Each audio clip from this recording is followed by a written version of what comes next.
Next up in the AM5 launch release schedule, we have the X870 Steel Legend Wi-Fi motherboard. There's going to be a lot of ASRock motherboard reviews because it's exciting, and because also Linux. The Steel Legend was one of the best choices for Linux, but they've changed things up a little bit with the X870 chipset. You know, X870, it means USB 4. Like, USB 4 is one of the required features. Well, let's get it on the test bench, let's get it booted up. Let's see how it goes.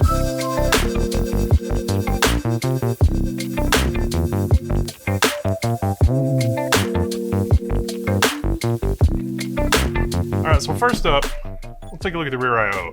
We've got HDMI, BIOS flashback button, antenna ports. What sort of bundled antenna do we have? 802.11be, aka Wi-Fi 7, plus Bluetooth.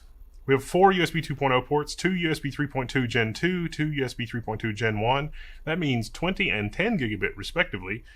2 USB 4 Type-C, and then 1 USB 3.2 Gen 1, 5 gigabit, just above the 2 Type-C. Then we got a 2.5 gig Dragon LAN, microphone out, and optical SPDIF powered by the Realtek ALC 4082. The PCIe layout on this board is interesting. You have your full X16x5 slot. Above that, you got your blazing M.2, which means that it's PCIe Gen 5. And then we have a single X16 physical slot, which is X4 electrical through the chipset. We also have 2 more Hyper M.2 lurking on this board that are PCIe Gen 4, but they are the full 4 lanes.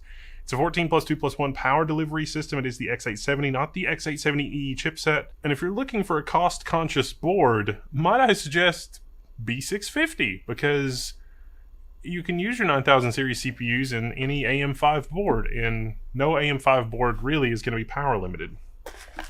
Bundled in the box, you have the more expensive rubber duck style Wi-Fi antennas. Given it's Wi-Fi 7, I really would have preferred that ASRock splurge on the Wi-Fi antennas, but yeah, I'll take it. This is a pretty nice board aesthetic. It's got kind of that, you know, snow feel. Dual 8-pin power for the CPU. We have 2 20-pin front panel USB headers as well as a Type-C, so this will work in a case that's got, you know, 4 Type-A and 1 Type-C, which is nice. We have 6 4-pin fan headers, including 3 at the top edge of the board for pump plus push-pull fan. Nice to see that. Enthusiast cooling solutions, let's say. Also included in the box, you get a Steel Legend Cherry Style Stem MX keycap. Nice ASRock case badge. It's metal. Got some cable straps. Ooh, a temperature sensor, an external temperature sensor. That's a pretty nice bundle. It's labeled Phantom Gaming, but I'll take it. 2 Velcro straps and 2 SATA 6 gigabit per second ports. Now this motherboard has 4 onboard SATA ports, which I think is reasonable even 2 in this day and age. SATA is getting a little long in the tooth. It's not very fast. It's not even very inexpensive. I love the fact the M.2 is toolless. Now in case you're wondering, oh, where are the iGPU outputs on this? It only has the one HDMI port. USB 4, they're wired in. You can use those with USB-C to DisplayPort adapters, which is fantastic. The front panel Type-C port is also 20 gigabit, which is a very, very nice feature on this board. Now, historically, Steel Legend has been about someone who is cost conscious, but you still want kind of a lot of features. And I like to see that ASRock is adding more USB 2 ports at the back for peripherals. I mean, yeah, USB 3 ports would be nice, and you get that if you move up to the Tai-Chi or a higher end motherboard like that. So, okay, but this is an improvement over, you know, the 600 series chipset based Steel Legend motherboards in general, because more USB connectivity, faster USB connectivity, but also more. Now what I've installed on this platform is 48 gigs of error correcting memory, because I want to see what we're working with in terms of the BIOS and error correcting memory. Well, good news on the performance front. 9950X within 1% performance of what you would expect from, you know, an X870E motherboard, within 1.5% performance of even an X670 non-E motherboard, but I digress. With fancier cooling and a different setup than this. Here I've got a 7600 No X and a 9600X that I'm using for ECC testing, and the EDAC utils works correctly, the BIOS out of the box works correctly. The BIOS is actually quite full-featured, as you would expect from ASRock BIOSes.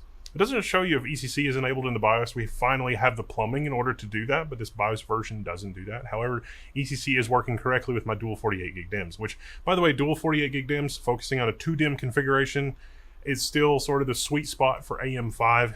If you really need 4 DIMMs, I would encourage you to reconsider whether you really do need 4 DIMMs or not. 2 DIMMs, 48 gigs, 96 gigs of memory. that is the sweet spot for the top end configuration. And even on this lesser expensive Steel Legend board, it works great. ASRock's done a reasonable job putting this Steel Legend together, but like I say, if you're cost conscious, it might be worth waiting for those 800 series chipsets that are coming in the next couple of months. But for something that gets it done right now, today, toward the end of 2024, this does get it done without spending a premium amount of money. And ASRock has got a bunch of different boards in the gradient of most expensive to least expensive, and even a bunch more boards that I'm going to take a look at, because I want to test Linux compatibility.